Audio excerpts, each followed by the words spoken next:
Bismillahirrahmanirrahim. Assalamualaikum warahmatullahi wabarakatuh. Alhamdulillahi rabbil alamin. Wassalatu wassalamu ala ashrafil anbiya'i wa mursalin sayyidina wa habibina wa syafi'ina wa qurrati a'yunina wa nuri qulubina Muhammad Habibi Rabbil Alamin wa ala alihi wa sahbihi ajma'in. Allahumma salli wa sallim ala sayyidina Muhammad tibbil qulub wa dawaiha wa afiyatil abdani wa shifaiha wa nuril absari wa diyaiha wa kutil arwah wa gidaiha wa ala alihi wa sahbihi wa sallim. Allahumma ja'al sarirati khairan min alaniyati wa jalalaniyati salihah, amma ba'du. Al-mukarram al-muhtaram yang sama-sama kita muliakan dan kita hormati selalu, para alim, para ulama, para asatidah, penyambung lisan sekaligus penerus perjuangan Nabi kita Muhammad sallallahu alaihi wa alihi wasallam, yang kita doakan selalu mudah-mudahan para ustadz, para kiai, para ulama, para habaib kita diberikan panjang umur oleh Allah dalam keadaan sehat wal afiyah. Allah Subhanahu wa taala berikan kemudahan kepada beliau baik itu urusan dunia maupun urusan akhiratnya. Allah Subhanahu wa taala jauhkan beliau semuanya daripada fitnah yang terjadi di akhir zaman ini insyaallah. Amin. Amin ya rabbal alamin. Dan juga tidak mengurangi rasa hormat kami kepada segenap para ustadz, para tokoh masyarakat, para kesepuhan, dan juga segenap para hadirin wal hadirat yang dimuliakan oleh Allah Subhanahu wa taala. Alhamdulillah, pada malam hari ini kita masih dipilih oleh Allah Subhanahu wa taala dan dimudahkan oleh Allah Subhanahu wa taala untuk bisa beristiqomah setiap malam Senin ketiga kita berkumpul di rumah Haji Hendri, di rumah Terompah ini untuk sama-sama mengistiqomahkan kita, sama-sama belajar ilmu agama, membaca kitab Nasoihul Ibad. Maka mudah-mudahan Allah Subhanahu wa taala selalu memberikan kepada kita keistiqomahan, untuk selalu diberikan kemudahan untuk menggunakan waktu kita semuanya untuk beribadah kepada Allah Subhanahu wa taala, wabil khusus untuk belajar ilmu agama. Karena terkadang di antara kita ini sering lupa bahwasanya nikmat yang besar itu bukanlah nikmat tatkala kita meminta sesuatu kepada Allah yang urgent, yang betul-betul kita sangat berharap, kemudian Allah memberikannya seketika itu juga, itu kita mungkin beranggapan ini nikmat yang besar yang Allah berikan kepada kita. Padahal nikmat yang besar itu bukan seperti itu. Tapi nikmat yang besar adalah tatkala Allah Subhanahu wa taala selalu memberikan kepada kita kemudahan untuk taat kepadanya dan kemudahan untuk meninggalkan segala sesuatu yang dilarang oleh Allah Subhanahu wa taala. Inilah nikmat yang besar yang sering kita lupakan. Sekarang kita hidup di dunia ini, rata-rata semuanya ini untuk apa? Untuk mencari surganya Allah Subhanahu wa taala. Dan surganya Allah tidak akan diberikan kecuali kepada orang-orang yang bertakwa kepada Allah Subhanahu wa taala. Kecuali kepada mereka yang selalu taat kepada Allah, lebih mengedepankan akhirat daripada urusan dunianya. Inilah surga yang Allah akan berikan kepada mereka. Tetapi orang yang lebih mengedepankan urusan dunianya, urusan pekerjaannya, urusan daripada yang berkaitan dengan dunia ini daripada urusan akhiratnya, maka Allah Subhanahu wa taala pun tidak akan memberikan surganya kepada mereka. Karena Allah tidak menciptakan surga kecuali hanya untuk mereka yang bertakwa kepada Allah Subhanahu wa taala. Oleh karenanya selalulah kita meminta kepada Allah Subhanahu wa taala agar selalu diberikan kemudahan untuk selalu menggunakan waktu kita untuk beribadah kepada Allah Subhanahu wa taala, khususnya belajar ilmu agama. Karena sudah sering Al-Fagir sampaikan bahwasanya paling banyaknya orang masuk neraka itu karena mereka tidak belajar ilmu agama. Ustadz, kiai, ulama, habaib yang punya ilmu agama banyak.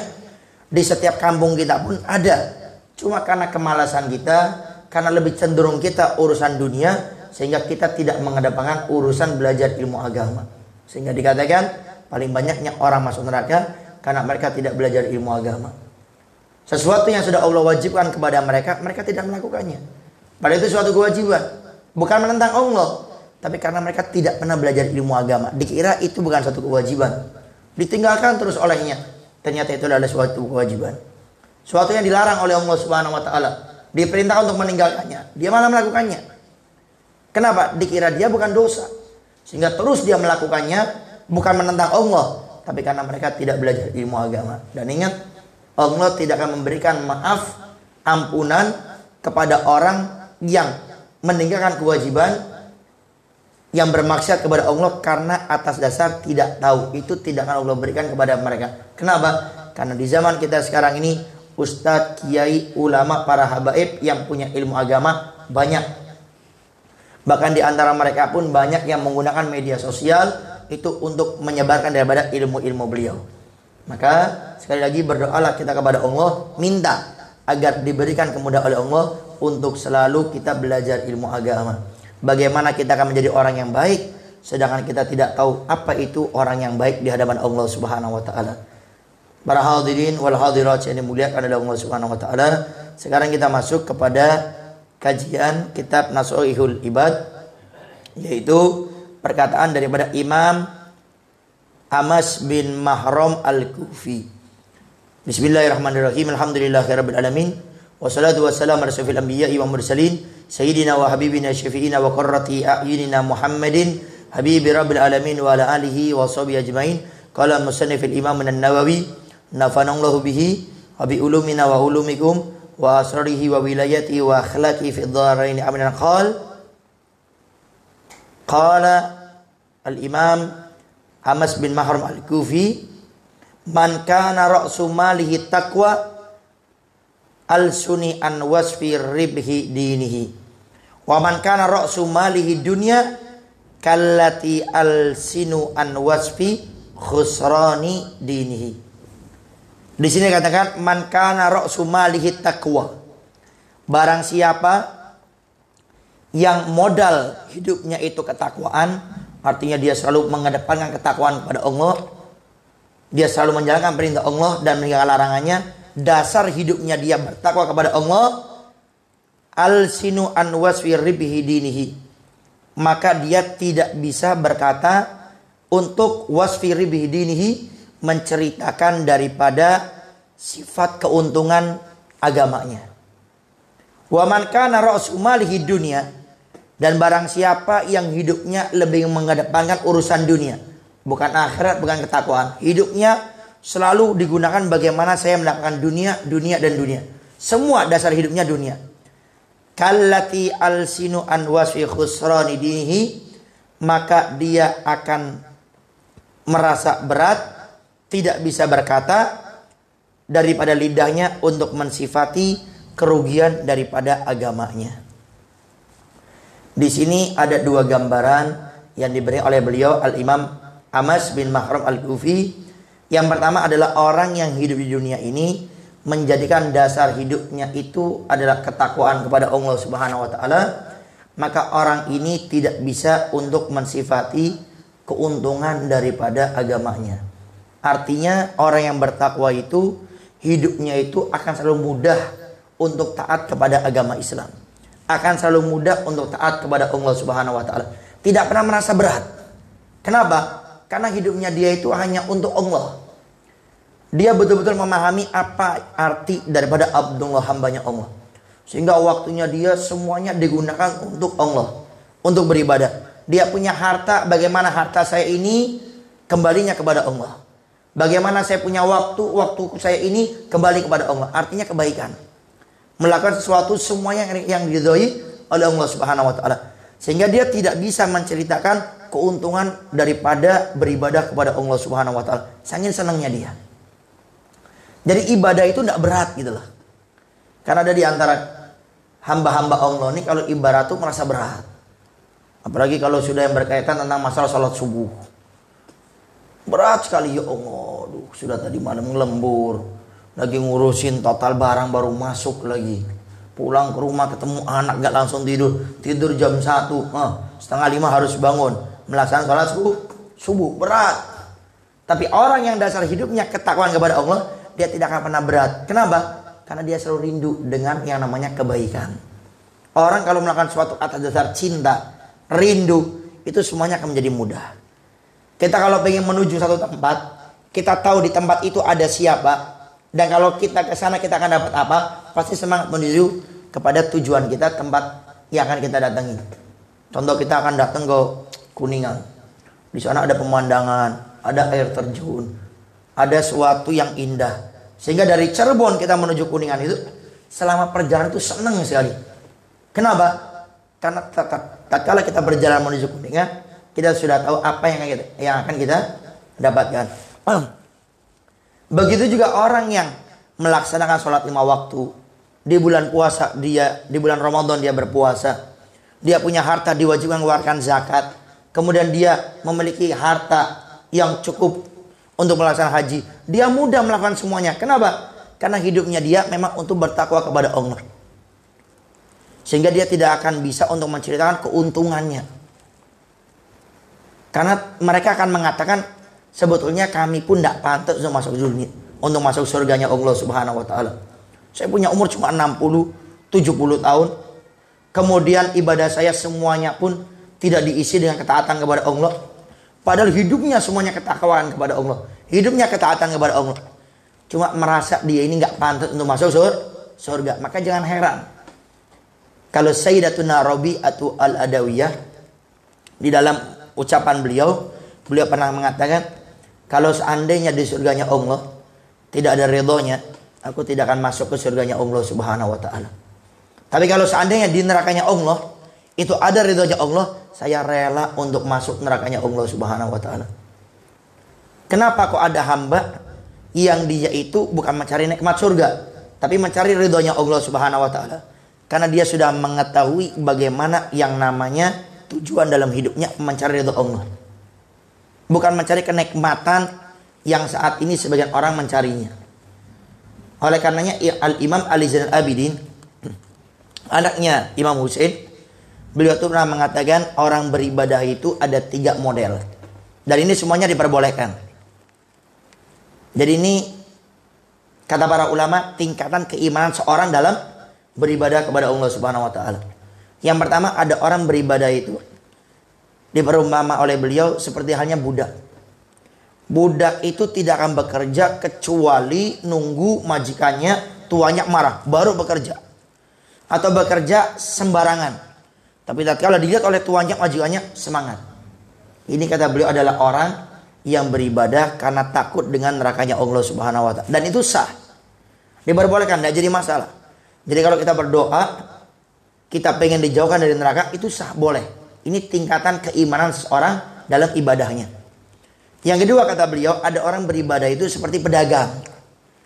Pedagang itu punya sifat dasar nggak pernah mau rugi. Dia beli peci harganya 10.000, harus dijual untung, walaupun cuma untungnya 500 perak. Pokoknya harus untung aja. Kata beliau, ini orang yang ibadahnya seperti pedagang adalah orang yang beribadah mengharapkan surga. Nggak mau rugi. Dia sholat setiap hari 5 waktu, bahkan berjamaah. Di bulan Ramadan dia keluarkan zakat, dia berpuasa, dikeluarkan hartanya untuk haji, dia sedekah, dia baca Quran, dia berzikir, hadir majelis alim, pengen ada timbal baliknya. Artinya dia beribadah pengen ngarep surga. Ini diperbolehkan. Ini kadar keimanan seorang dalam beribadah kata beliau. Tapi yang ketiga yang paling luar biasa, ada orang yang beribadah itu karena berterima kasih kepada Allah. Jadi dia beribadah itu nggak ngarep surga. Dia beribadah tidak takut dengan api nerakanya Allah Subhanahu wa taala. Tapi dia beribadah karena apa? Karena berterima kasih kepada Allah Subhanahu wa taala. Siapa mereka? Mereka adalah orang al-arif billah, orang yang betul-betul kenal dekat dengan Allah Subhanahu wa taala. Sehingga yang dia cari dalam hidupnya itu bukan dunia, bukan surga lagi, bukan neraka, bukan takut neraka, tapi mencari ridhonya Allah Subhanahu wa taala. Maka muncullah orang-orang seperti Sayyidatuna Rabi'atu al-Adawiyah. Kenapa? Tidak bisa dia berkata keuntungan daripada dia beribadah kepada Allah Subhanahu wa taala. Jadi sudah bukan surga lagi. Sampai dikatakan, ada seorang ulama kita mengatakan, kalau seandainya di dunia ini tidak ada waktu sahar, waktu sepertiga malam, saya lebih baik memilih mati, kata mereka. Kenapa? Karena mereka itu hidup di dunia ini cuma pengen ibadah. Dan ibadah yang paling nikmat menurut beliau-beliau ini para ulama kita, as-salafun saleh kita itu apa? Waktu sepertiga malam. Kenapa? Karena mereka merasa di waktu sepertiga malam mereka betul-betul dekat dengan Allah Subhanahu wa taala. Ibadahnya khusyuk. Kemudian tatkala meminta hajat kepada Allah Subhanahu wa taala, memintanya pun mereka dalam keadaan tenang. Makanya kenapa waktu sepertiga malam ini menjadi istimewa? Karena waktu sepertiga malam ini waktu di mana banyak hamba yang lupa dan lalai kepada Allah Subhanahu wa taala. Tiba-tiba ada sebagian manusia yang dikesampingkan daripada bantalnya, yang dikesampingkan daripada gulingnya, kasurnya, kemudian mengharapkan ridha Allah dengan beribadah di sepertiga malam. Makanya yang seperti ini manusia-manusia yang dasar hidupnya itu untuk ketakwaan. Dan dia tidak akan bisa untuk bercerita tentang keuntungan daripada mereka beribadah kepada Allah Subhanahu wa taala. Mereka sudah merasa nikmat. Lalu sekarang bagaimana agar kita merasakan nikmat dalam beribadah? Kan kita mungkin selama ini beribadah karena untuk menggugurkan kewajiban. Contoh, kenapa kamu sholat subuh? Ya biar saya tidak disiksa. Kenapa kamu bersedekah? Ya saya ingin investasi akhirat. Jadi semuanya itu hanya untuk menggugurkan kewajiban atau pengen mengharapkan surga. Tapi manusia-manusia yang mereka itu beribadah, kenapa? Karena sudah merasa nikmat, sudah merasa enak sekali dalam ibadahnya, sehingga bukan surga lagi, bukan takut neraka, tapi sudah merasa nikmat. Makanya kalau kita bercerita orang-orang soleh zaman dulu, kemudian kita gambarkan sekarang, kayaknya nggak mungkin ada. Di antaranya ada, kalau tidak salah namanya Habib Muhammad Jamalulail. Ya, ini datuknya habaib yang bangsanya Jamalulail.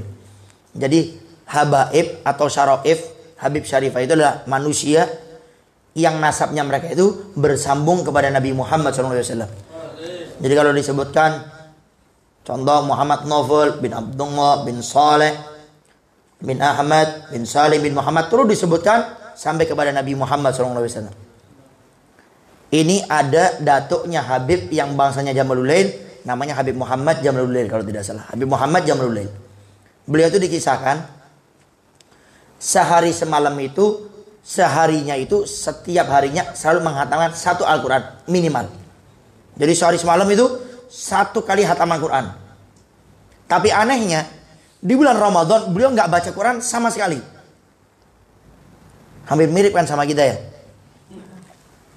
Kalau beliau setiap hari di bulan Ramadan hatam setiap hari satu kali hataman. Kalau kita di luar bulan Ramadan jarang hatam. Di bulan Ramadan dipaksa gimana hatam. Ini beliau anehnya di bulan Ramadan gak baca sama sekali Al-Quran. Padahal sama-sama kita ketahui kata Nabi, orang beribadah sunnah di bulan Ramadan dilipat gandakan pahalanya menjadi wajib. Kemudian ibadah wajib dilipat gandakan oleh Allah menjadi 70 kali lipat. Tapi ini Habib Muhammad Jamalulail di bulan Ramadan malah gak baca Quran. Sehingga sahabat-sahabat beliau ini bertanya, ya Habib, saya lihat engkau ini setiap hari menghatam Al-Quran. Kemudian kenapa di bulan Ramadan di pelipat gandaan amal, kenapa kamu tidak baca Al-Quran? Apa kata beliau? Sungguh aku setiap membaca Al-Quran, aku itu merasakan bagaimana aku ini seperti meminum madu, kata beliau. Dan aku takutkan di bulan Ramadan itu terasa sampai keluar itu madu dan batal aku punya puasa, katanya. Jadi membaca Quran ini bukan hanya untuk cari pahala, tapi karena sudah nikmat sekali itu. Nah, bagaimana cara kita untuk mendapatkan kenikmatan dalam beribadah ini? Yang pertama, cara kita untuk mendapatkan kenikmatan di dalam beribadah ini adalah bagaimana yang kita kejar hanya ridhonya Allah, bukan surga, bukan takut neraka. Yang kita kejar kelasnya ini sudah paling tinggi, ridhonya Allah. Sehingga sakit pun kita tidak akan lupa beribadah kepada Allah Subhanahu wa taala. Coba kita pilek dikit, qobliyah ba'diyah libur sudah. Duha libur sudah. Witir, oh apalagi sudah. Alasannya flu, cuma flu. Kenapa? Karena ibadahnya tolak ukurnya surga dan neraka. Tapi orang-orang yang beribadah karena nikmat, karena mencari ridha Allah, dia tidak pakai itu surga dan neraka.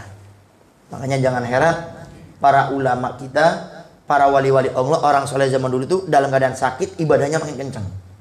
Contoh, di zaman dulu ada namanya Habib Hasan bin Soleh Al-Bahar. Habib Hasan bin Shalih Al-Bahri ini diceritakan beliau ini pernah kena penyakit panas, yang panasnya ini luar biasa. Dipakaikan 3 selimut Arab ya, bukan selimut Indonesia. Kalau selimut Indonesia tipis-tipis, ini selimut Arab, tebel-tebel. Dipakaikan 3 selimut Arab, dipegang paling atasnya, orang merasakan panas badannya Habib Hasan bin Shalih Al-Bahri. Jadi panas sekali, luar biasa. 3 selimut dipakaikan oleh beliau, orang megang yang paling atas bisa merasakan panasnya daripada badannya beliau. Tapi lihat, orang kalau sudah nikmat beribadah, sakit tidak menjadi halangan. Di waktu sepertiga malam, 3 selimut itu dilempar semuanya oleh beliau. Kemudian beliau mengatakan, ya nafsu la turhi anil amal. Wahai nafsu, jangan ganggu saya untuk beribadah kepada Allah Subhanahu wa taala. Sakit, kok ibadah yang dicari? Karena beliau sudah bukan tolak ukurnya surga dan neraka, tapi merasa nikmat dengan ibadah tersebut. Al-Habib Umar bin Abdurrahman Al-Attas, gurunya Habib Abdullah bin Ali bin Muhammad Al-Haddad, beliau itu diceritakan kalau sudah baca kunut subuh itu beliau tidak berhenti. Istighraq itu bahasa Indonesia itu tenggelam. Kalau dalam dunia tasawuf istilah istighraq itu tenggelam di dalam kenikmatan kepada Allah Subhanahu wa taala. Seperti halnya orang majdub. Majdub itu artinya jadab, dicabut daripada akalnya oleh Allah Subhanahu wa taala. Sehingga kalau bertemu orang-orang yang majdub, para aulia, bukan yang majdub-majduban ya. Bukan manusia majdub-majdubkan. Oh, ini majdub, ini jadab, ini orangnya. Enggak. Makanya kalau kita pengen tahu orang majdub yang sungguhnya dengan orang yang disetting jadi majdub atau majdub-majduban itu, tanda-tandanya diantaranya itu orang majdub itu mereka itu tidak senang sama yang namanya dunia. Nah, nggak senang sama yang namanya fulus. Nah, punya duit dibagi-bagikan. Tapi kalau yang disetting majdub-majduban, minta duit masuk kantong nggak keluar lagi. Ini namanya majdub betulan. Jadi akalnya sudah dicabut oleh Allah Subhanahu wa taala, sehingga kadang-kadang di dalam kehidupannya itu berbeda dengan yang lainnya. Makanya kata sebagian para ulama, jangan kita berkumpul dengan wali majdub. Kenapa? Ditakutkan beliau berdoa akan langsung dikabulkan oleh Allah. Ya kalau doanya yang baik. Kalau doanya tiba-tiba nggak bakal kawin sampai mati. Oh iya. Sengsara dunia akhirat. Kenapa? Karena beliau akalnya itu sudah dicabut oleh Allah Subhanahu wa taala. Makanya saya ingat, saya punya guru Al-Ustaz Habib Segaf bin Abu Habib Hasan Baharun. Beliau itu mengatakan kalau kita ketemu wali majdub, kalau kita pengen dilindungi, naudzubillah min dzalik, waktu mereka berdoa yang tidak baik, maka hendaknya kita baca Al-Fatihah tawasul kepada 5 Habib Abu Bakar ini. Contoh kita kan ke salah satu wali yang betul-betul majdub, kita datang kepadanya, kalau pengen terjaga barangkali berdoa yang kurang baik, sebelumnya baca 5 tawasul kepada Habib Abu Bakar ini. Yang pertama adalah Habib Abu Bakar bin Abdullah Al-Idrus yang pernah menurunkan hujan susu di kota Aden. Baca Al-Fatihah hadrati sayyidina Rasulullah sallallahu alaihi wasallam, summa la ruhi khususan Habib Abu Bakar bin Abdullah Al-Idrus, yang pertama. Yang kedua, Syekh Abu Bakar bin Salim, datuk-datuknya Habib Umar bin Hafid. Baca kepada Syekh Abu Bakar bin Salim. Yang kedua, Habib Abu Bakar, kalau tidak salah, bin Muhammad Al-Habsyi. Habib Abu Bakar bin Muhammad Al-Habsyi. Kemudian yang keempat, membaca Al-Fatihah kepada Habib Abu Bakar bin Abdullah Al-Idrus. Habib Abu Bakar bin Abdullah Al-Attas. Kalau tidak salah ini gurunya Habib Ali Habsyi, pengarang Maulid Sumdud Duror. Habib Abu Bakar bin Abdullah Al-Attas. Yang kelima, Habib Abu Bakar bin Muhammad Asgaf Gresik, yang biasa diholi setiap tahunnya itu.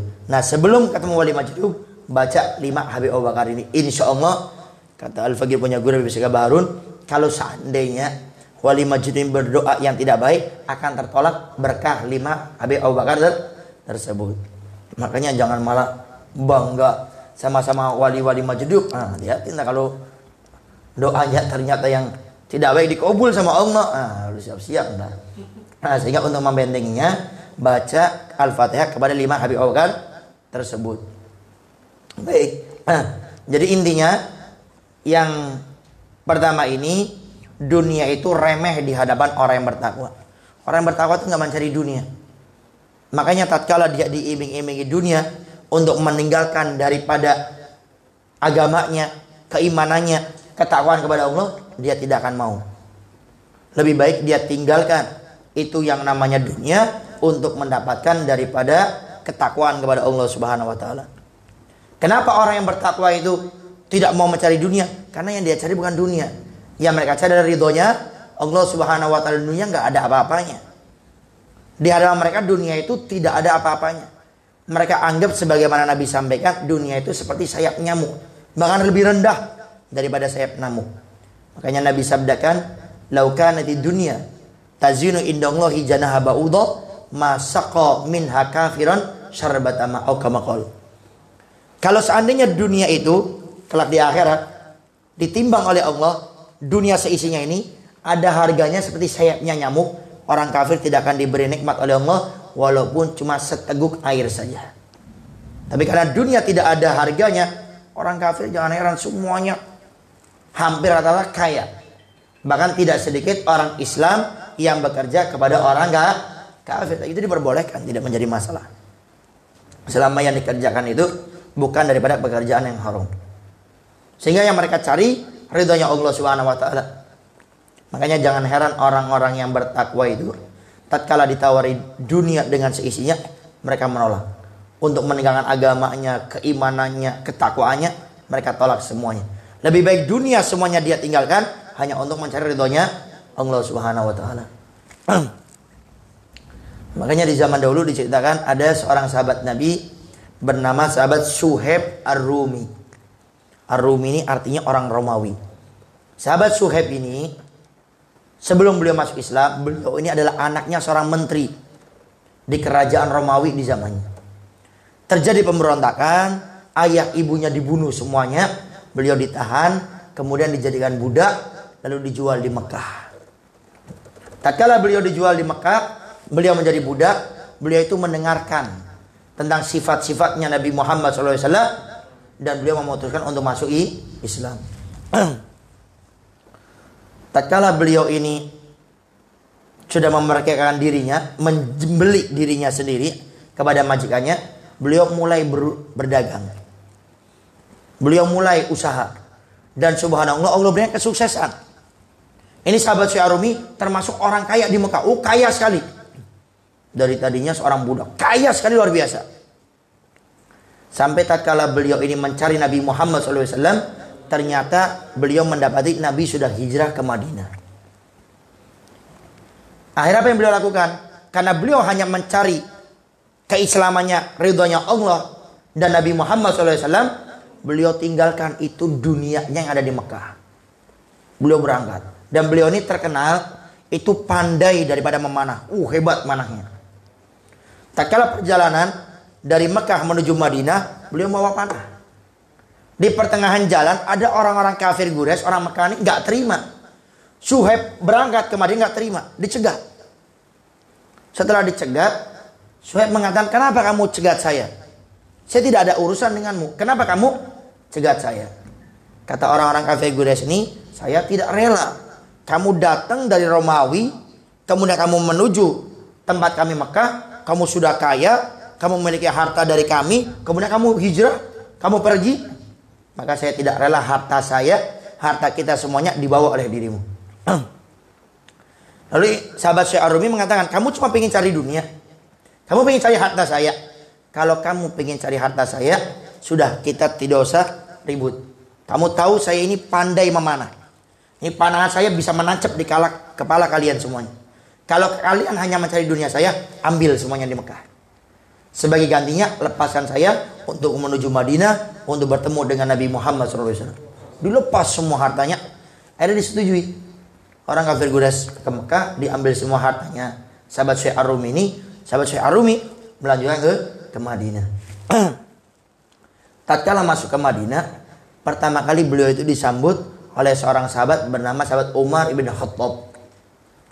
Tatkala bertemu, sahabat Umar bin Khattab langsung mengatakan, "Alangkah bahagianya Alangkah beruntungnya, alangkah senangnya. Kemudian sahabat Syekh Ar-Rumi ini bingung. Engkau sahabat Umar bin Khattab? Iya. Kenapa engkau katakan saya ini orang yang bahagia? Saya orang yang beruntung. Saya orang yang senang. Kenapa? Tatkala kamu belum datang perjalanan hijrah dari Makkah menuju Madinah, Allah Subhanahu wa taala menurunkan satu ayat untuk memuji dirimu. Nabi sampaikan, ya Allah berfirman, wa minan nasi may yashtari nafsahu ibtigha'a wajhillah wallahu raufum bil ibad.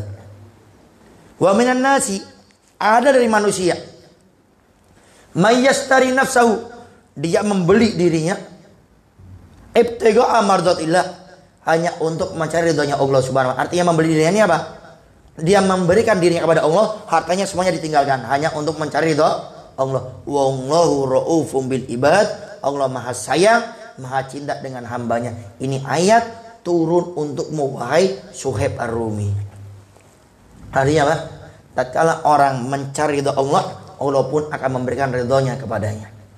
Dan ingat, itu semua bisa didapat dengan kita mengedepankan dalam hidup dunia ini ketakwaan kepada Allah Subhanahu wa taala. Sehingga tolak ukurnya bukan yang namanya dunia, bukan yang namanya surga dan neraka, tapi langsung ridhonya Allah Subhanahu wa taala. Dan inilah kunci kata para ulama, kalau kita ingin hidup di dunia mudah, urusan sama manusia mudah, yang kita cari adalah ridhonya Allah. Kalau kita ingin istiqomah menjalankan perintah Allah dan meninggalkan larangannya, berkaitan dengan manusia, jangan cari ridho manusia, tapi cari ridho Allah. Orang berhijrah diejek, dimaki. Orang yang tadinya dekat mulai menjauhinya. Orang yang tadinya ikut berbisnis dengannya mulai memutus bisnisnya. Kalau dia mencari ridhonya manusia, bukan ridhonya Allah, dia merasa susah. Keluarga saya menjauhi saya, partner bisnis saya sudah memutus bisnisnya dengan saya, saudara saya, teman saya menjauhi saya, yang saya nongkrong di sana sudah mulai menjauhi saya. Kalau bukan cari ridhonya Allah, akan goyang dalam hijrahnya. Tapi kalau dia mencari ridhonya Allah, dia tidak akan peduli dengan itu semua. Dia hanya fokus mencari ridho Allah Subhanahu wa taala. Dan ini penting juga bagi kita kalau hadir majelis salim hanya mencari ridhonya Allah. Di antara hamba-hamba Allah ini kadang-kadang kalau hadir majelis salim bukan mencari ridhonya Allah, tapi mencari ridhonya ustadz, kiai, ulama dan habibnya. Sehingga kalau hadir majelis taklim, yang dia biasa hadir di salah satu majelis taklim, kalau ustadz, kiai, ulama, habib yang nggak datang, diganti, dibadali, biasanya nelpon dulu. Kang Ali, ada apa Beb? Buya Yahya ada enggak? Ngisi enggak di majelis Sabtu Ahad? Oh kayaknya enggak ini. Enggak digantikan Ustadz Maulid kayaknya. Oh gitu. Oh, enggak datang saya biasanya itu. Kenapa? Karena saya masih mencari ridho manusia. Jadi hadir majelis bukan ridhonya Allah. Makanya hati-hati kata Nabi. Ada orang melakukan amalan akhirat, ibadah, tapi tidak menjadi pahala, hanya menjadi amalan dunia karena dia beribadah bukan Allah yang dituju, bukan ikhlas karena Allah, tapi karena mencari dunia. Gambarnya ibadah, hadir majelis taklim, tapi yang dicari bukan Allah, ridhonya manusia, tidak mendapatkan pahala sama sekali. Makanya hati-hati kalau hadir majelis taklim, jaga niat, jaga hati. Hadir majelis taklim hanya mencari ridho Allah dan ridhonya Nabinya Muhammad SAW, maka akan istiqomah. Mau di Al-Bahjah Buya Yahya mau hadir atau tidak, enggak naon-naon lah Sundanya itu, enggak peduli saya. Pokoknya saya hadir majelis taklim Al-Bahjah hanya mencari ridho Allah. Ada Buya, tidak ada Buya, tidak ada masalah. Maka kan istiqomah. Tapi kalau sudah kayak model tadi, Buyayanya hadir enggak, ini penyakit ini orang ini. Yang kita khawatirkan di akhirat enggak ada pahalanya. Ini yang kita khawatirkan. Kita kerja, contoh Kang Lutfi kerja sama Kang Ali apa di AB Mid Cafe itu, setiap akhir bulan dikasih gaji. Tiba-tiba udah kerja dari awal bulan sampai akhir, tiba-tiba Kang Ali bilang, Kang Lutfi maaf ya, sekarang nggak ada gajinya, ayo nyesek, bahkan mungkin bisa jantungan mati begitu. Ini urusan dunia. Gimana sama akhirat yang kita di akhirat hanya membutuhkan yang namanya pahala. Bagaimana sampai Allah firmankan, Di hari kiamat kata Allah, ibu sama bapak nggak mau ketemu. Orang tua sama anak nggak mau ketemu. Suami sama istri nggak mau ketemu. Kenapa? Orang saling tuntut menuntut mencari daripada pahala. Ternyata kita capek-capek ibadah, di akhirat tidak ada pahalanya karena mencari ridhonya manusia, bukan ridhonya Allah dan Rasulnya. Maka dijaga. Ini yang kadang-kadang kita khawatirkan. Ya. Lalu bagaimana Ustadz Habib dulu saya pernah kayak gitu tuh. Saya ke Al-Bahjah mencari Buya Yahya. Saya ke MR mencari Beb Gures. Ternyata waktu beliau nggak ada, saya akhirnya nggak mau hadir. Atau pas datang ke sana, karena sudah terlanjur datang, tahu Buya Yahya di Al-Bahjah nggak hadir. Beb Gures di MR nggak hadir. Mau balik malu, ya sudah akhirnya saya hadir. Tapi hati saya bukan karena Allah dan Rasulnya. Maka kata para ulama, tatkala kita bertobat itu pahala akan kembali lagi kepada kita. Tapi ingat cara tobatnya, menyesal, meninggalkan, bertekad tidak melakukan lagi. Jadi setiap kita akan melakukan apapun, jaga kita punya niat, jaga kita punya hati. Saya ingat mungkin tahun berapa itu. Saya belum nikah itu ya. Paling enggak 2014, 2015 lah. Saya punya guru Habib Segaf Baharun ngisi acara di Pemalang, di Hall Pagaran. Saya ditelepon sama cucunya Soebul Hall. Hallnya Habib Soleh atau Habib Segaf Al-Habsyi. Saya telepon, Novel di mana? Anda di Al-Bahjah, Beb. Lagi di sini. Ini antum harus malam ini juga ke Pemalang. Enggak pakai alasan, karena yang ngisi acara di tempat anak tahun ini Habib Segaf Baharun. Itu saya dikasih tahu sore. Dan alhamdulillah waktu mau berangkat uangnya pas-pasan. Karena masih jomblo. Rezekinya rezeki jomblo. Kalau sudah nikah, rezeki orang menikah beda dong, istimewa. Ala kulli hal, saya masih ingat saya berangkat pakai bis.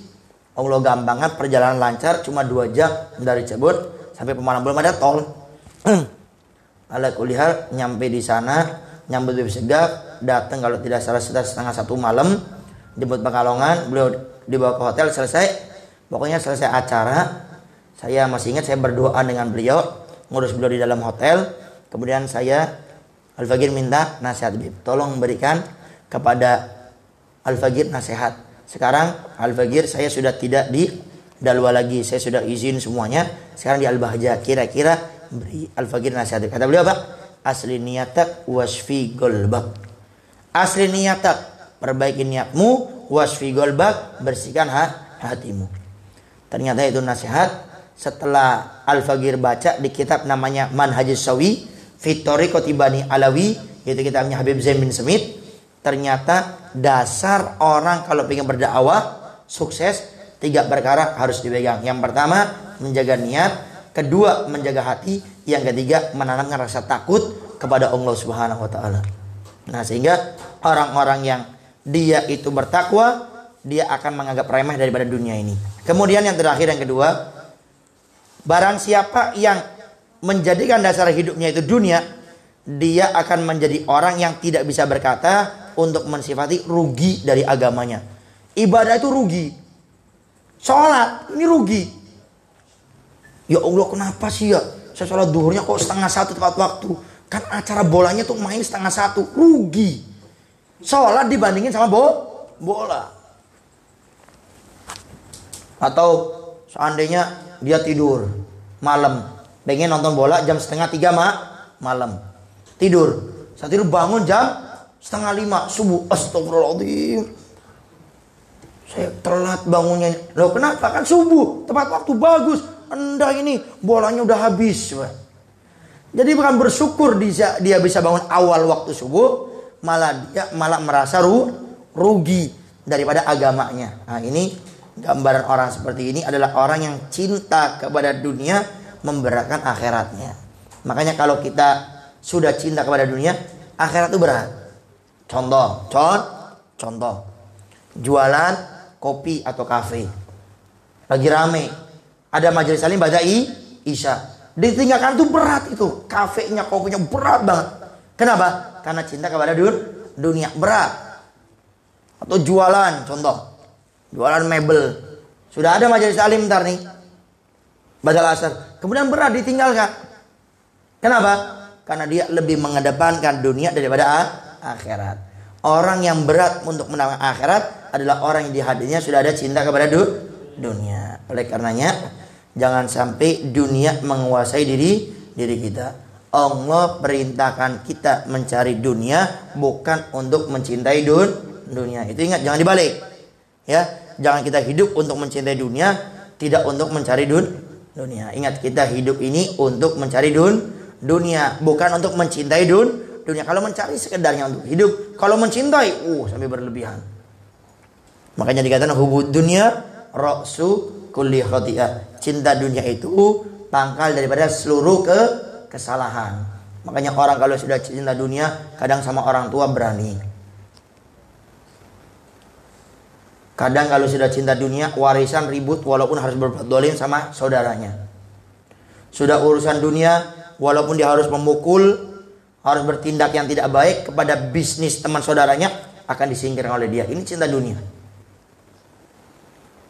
Lalu bagaimana cara kita agar menghilangkan cinta dunia di antara dari kita semuanya? Kata para ulama, untuk menghilangkan cinta dunia di hati kita adalah dengan kita menanamkan rasa kematian selalu mengintai kita.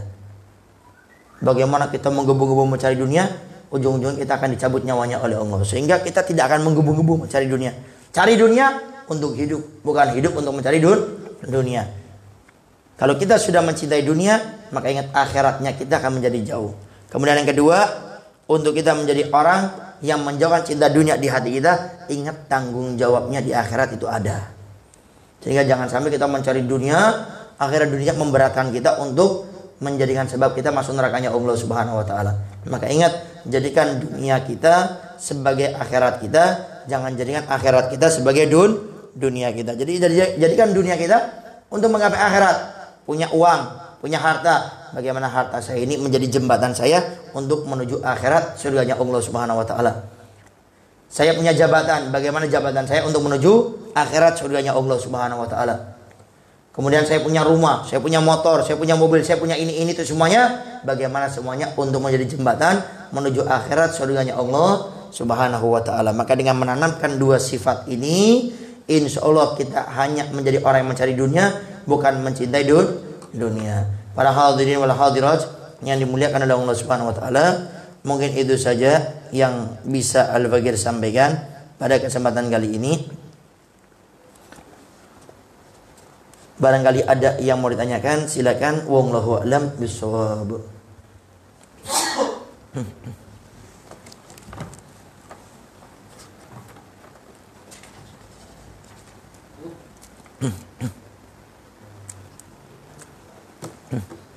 Ada yang tanyakan? Kalau tidak, alhamdulillah. Berarti nggak ada problem, nggak ada masalah. Yang sudah menikah nggak ada problem masalah dalam pernikahannya. Yang usahanya berarti nggak ada masalah. Yang sama anaknya khair, alhamdulillah. Yang sama tetangganya khair, alhamdulillah. Karena orang bertanya pasti ada masalah. Kalau nggak bertanya berarti tidak ada masalah. Syukuri. Ayo tanya. Nah, kalau yang bertanya berarti ada masalah. Nah, betul. Ali. Bismillah. Assalamualaikum warahmatullahi wabarakatuh. Assalamualaikum warahmatullahi wabarakatuh. Semoga Habibana dilancarkan dakwahnya. Amin, amin, amin. Allahumma amin. Qabul hajat fi dunya wal akhirah. Amin, Allahumma amin. Habib, ada titipan pertanyaan dari teman yang usia pernikahannya tidak terlalu lama tapi sudah banyak masalah. Kata beliau, apakah kata cerai itu sama dengan talak? Sekian, terima kasih Habib. Wassalamualaikum warahmatullahi wabarakatuh. Waalaikumsalam warahmatullahi wabarakatuh. Baik, ada lagi yang ada masalah? Kang Yamin, coba mic-nya digeser ke samping.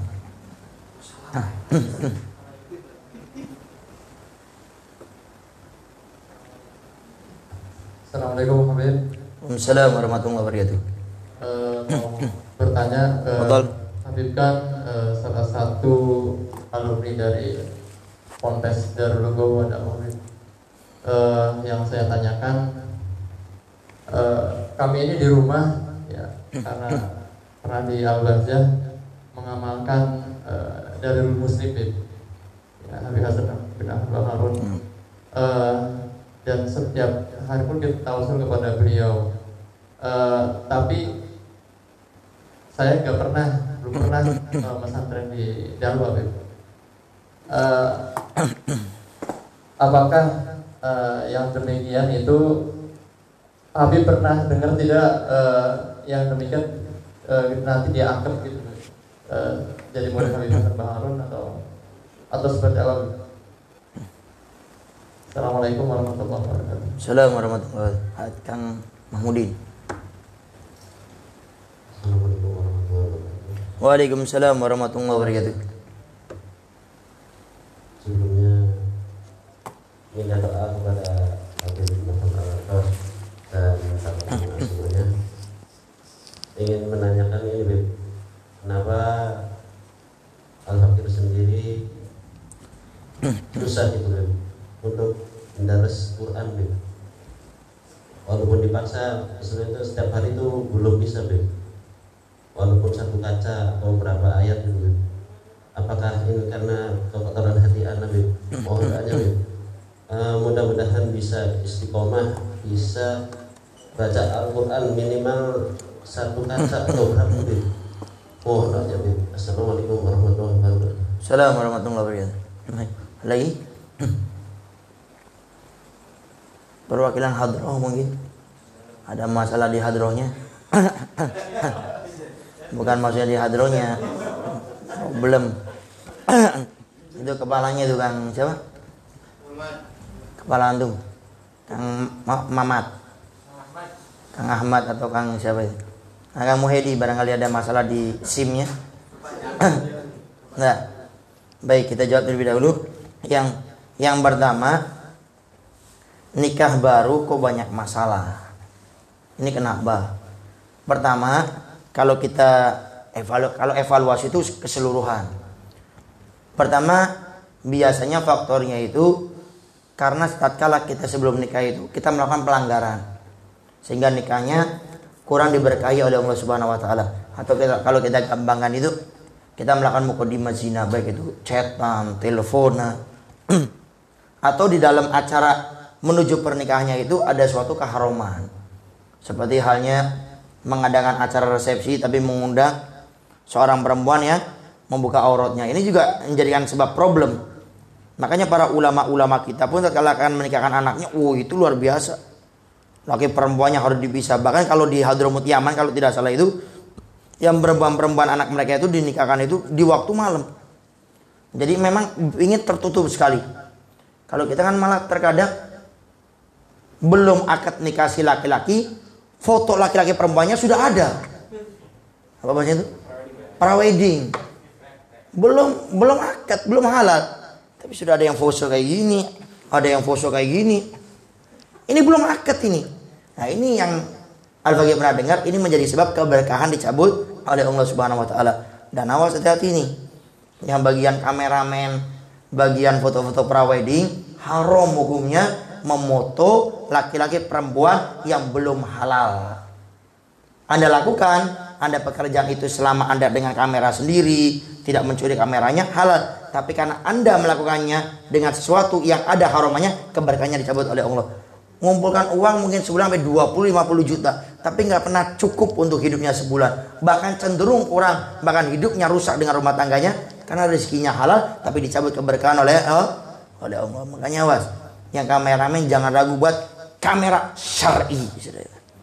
Gak usah khawatir. Ntar nanti Al-Bahjah kalau perlu ntar suruh ke sana kalau mau nikah itu ya. Harus berani. Jangan tahu ntar konsumen saya pada kabur.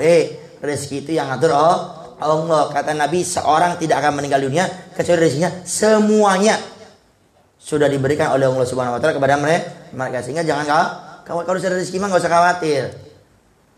Om Waidi punya apa namanya? Apa namanya? Nah, itulah. Punya tempat pembuatan SIP. Tiba-tiba nggak lama, nggak jauh dari rumahnya beliau ada orang buat gitu juga sama. Nggak usah khawatir, nggak usah iri kamu Hedi. Rezeki tidak akan kemana. Bahkan harusnya makin bersyukur ada orang yang bantu. Ya.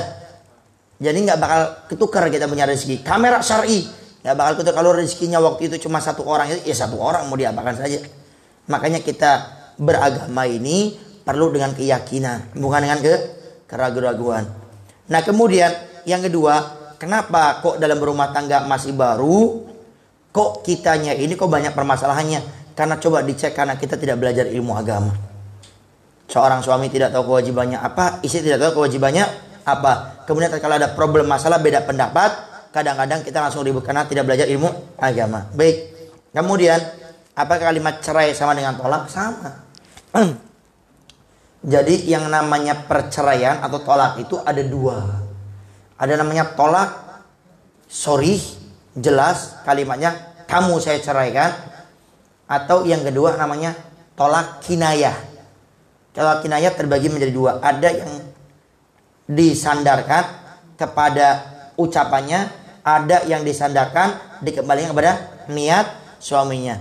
Yang dikembalikan kepada ucapannya, contoh seperti ini. Hei istriku, kamu kalau hari ini menyalakan kipas angin, saya ceraikan kamu. Dinyalain sama dia, jatuh cerai. Ya, dikembalikan disandarkan kepada ucapan suami. Yang kedua, disandarkan dikembalikan kepada niat suami. Udah, saya sekarang bukan siapa-siapanya kamu. Sudah, kita nggak usah satu kasur lagi. Udah, kamu saya kembalikan ke rumah orang tuamu. Ini tidak akan jatuh cerai kecuali suami meniatkan untuk menceraikan istrinya. Jadi kembalikan pada niatnya. Jadi talak ataupun cerai itu sama saja dan dikembalikan kepada dua kaidah tadi. Dan ingat ya, menceraikan istri sengaja tidak sengaja, marah tidak marah, bercanda atau tidak akan jatuh. Makanya kalau sudah ribut sama istri, wahai para suami, jangan akhirnya otot-ototan atau diem aja, sok biarin. Ayo, ceramahnya kurang, ayo ceramah lagi. Suatu saat kesulut dengan satu kata, dengan satu kalimat nggak kuat kalau kalimat cerai, sehingga kalau nggak kuat lebih baik keluar. Biarin istri ngamuk kayak apa daripada nyesel. Al-Bagir, saya waktu ada di Al-Bahjah, itu ada dua keluarga yang berbeda, itu datang ke rumah saya, ke rumah Al-Bagir waktu ada di pondok, mengadukan masalah itu. Tapi ada nggak pendapat ulama yang mengatakan kalau sudah keterusan kalimat cerai tidak jatuh? Tidak ada. Penyesalan akan terjadi karena tidak belajar ilmu agama. Makanya kalau sudah nikah harus makin rajin untuk belajar ilmu agamanya. Jelas yang jomblo nih? Ada yang jomblo? Siapa? Mas Jo. Mas Jo udah rajin, masya Allah nih. Habis nikah makin rajin. Awas absen. Haji Hendri culik kalau absen. Baik ya. Nah, wallahu a'lam bishawab. Kemudian yang kedua, apakah mengamalkan satu amalan itu harus dengan ijazah? Tidak. Ya, jadi mengamalkan wirid ataupun dzikir itu, sholawat, rotib, hizib, maulid, kitab yang kita baca itu tidak wajib menggunakan ijazah. Cukup kita membaca Al-Fatihah kepada pengarangnya itu sudah cukup. Tapi kalau pakai ijazah itu lebih baik. Ada dua keuntungan kalau kita membaca dzikir, rotib, hizib, kitab maulid atau kitab-kitab para salafun saleh. Kalau pakai ijazah itu ada dua keuntungannya paling tidak. Yang pertama, kita lebih yakin dalam membacanya. Dapat ijazah ini lebih yakin, lebih mantap biasanya itu. Makanya biasanya kalau ada acara ijazah, bisa banyak orang yang datang. Kenapa? Membacanya lebih mantap, lebih yakin lagi. Yang kedua, kalau ada apa-apa mudah bertanya kepada orang yang memberikan ijazah tersebut. Tapi tolong jangan salah paham. Artinya kalau belum dapat ijazah, baca saja. Kenapa? Takutnya belum dapat ijazah, nunggu ijazah keburu mati duluan, keburu meninggal duluan. Karena Allah perintahkan kita untuk ibadah, sehingga segala sesuatu yang sifatnya ibadah maka tinggal dilaksanakan. Kemudian apakah akan dianggap murid? Murid itu artinya apa sih? Orang yang mencari ilmu agama, orang yang belajar dengan seseorang.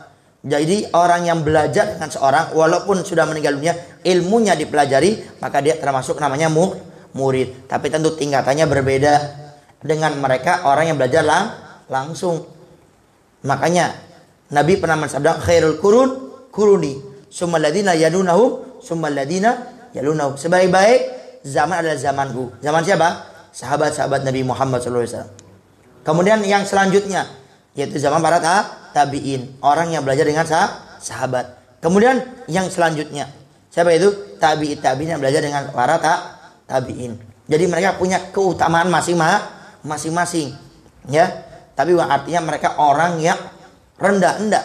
Mereka tetap menjadi orang yang memiliki silsilah mata rantai. Makanya ada istilah silsilah. Jadi kalau belajar tuh hendaknya kita punya silsilahnya. Untuk apa? Yaitu untuk menambah keberkahan. Wallahu a'lam bishawab.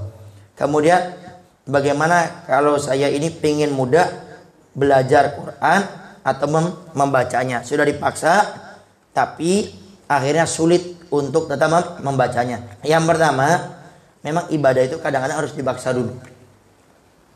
Diawali dengan keterpaksaan akan menjadi kebiasaan. Ini umum untuk apapun. Mau itu kerja, orang nggak biasa nyangkul, karena dipaksa setiap hari nyangkul, akhirnya jadi terbiasa. Coba orang yang biasa nyangkul itu, suruh duduk sejam belajar sama Ustadz fikih nahu sorof, pasti puyeng.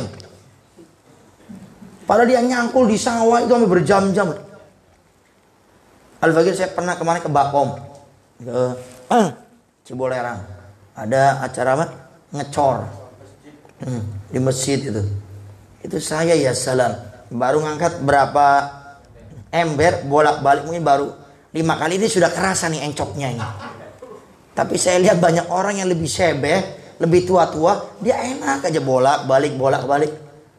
Perasaan pusernya sama, cuma satu. Tapi kuat luar biasa. Kenapa? Sudah terbiasa. Nah sekarang sudah dibiasakan tapi tetap susah. Jangan dipaksa. Karena setan itu biasanya, ini setan ini punya cara untuk bagaimana hamba tidak ibadah itu banyak caranya. Di antaranya apa? Dibuat dia ini dipaksa. Ayo, dibuat jadi berat. Ayo paksa dirimu. Sehingga akhirnya apa? Ujungnya nggak mau untuk melakukan ibadah tersebut. Sehingga jangan dipaksa. Lalu bagaimana caranya? Tunggu waktu nyantai.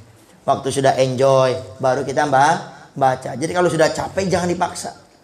Jadi awal daripada sesuatu yang ringan. Baca Quran berat, dengarkan Al-Quran dulu lewat HP, dengerin, merasa nikmat, enak. Baru setelah itu coba kita pegang Qurannya, masih berat, jangan dipaksa baca.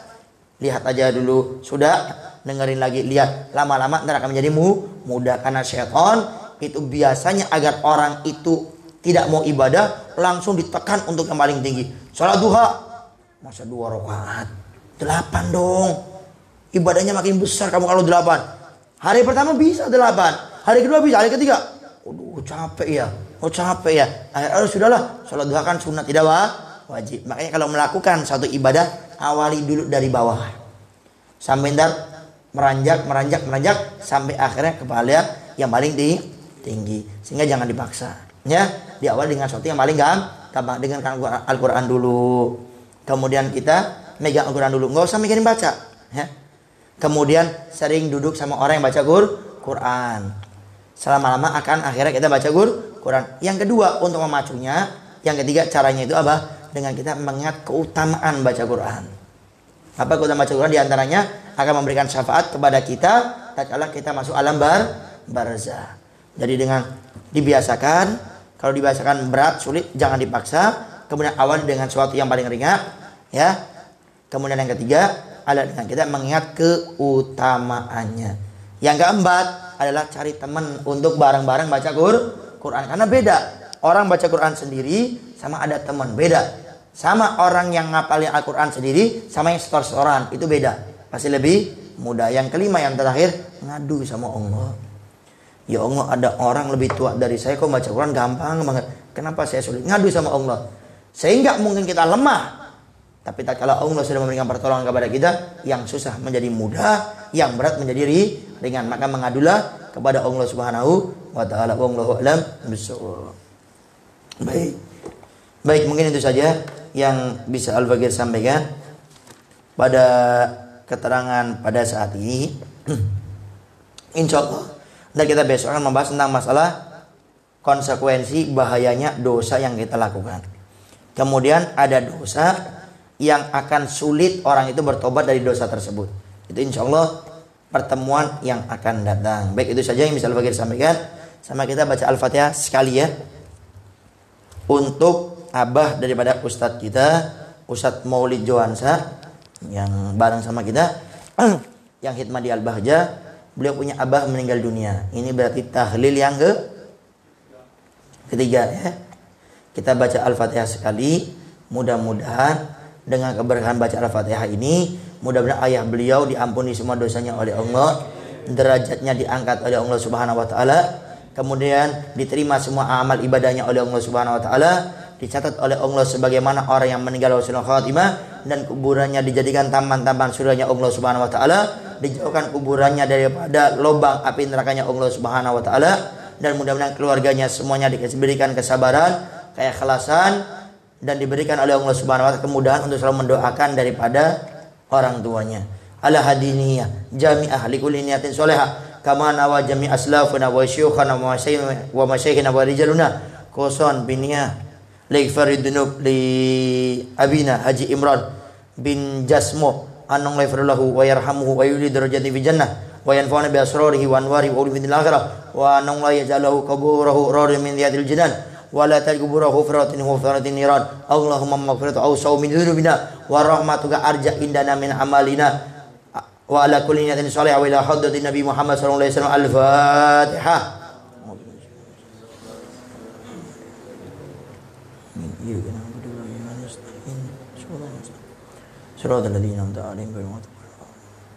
Itu saja yang bisa Al-Fakir sampaikan. Kurang lebihnya Al-Fakir minta maaf dan mohon doanya selalu. Akhirul kalam. Assalamualaikum warahmatullahi wabarakatuh.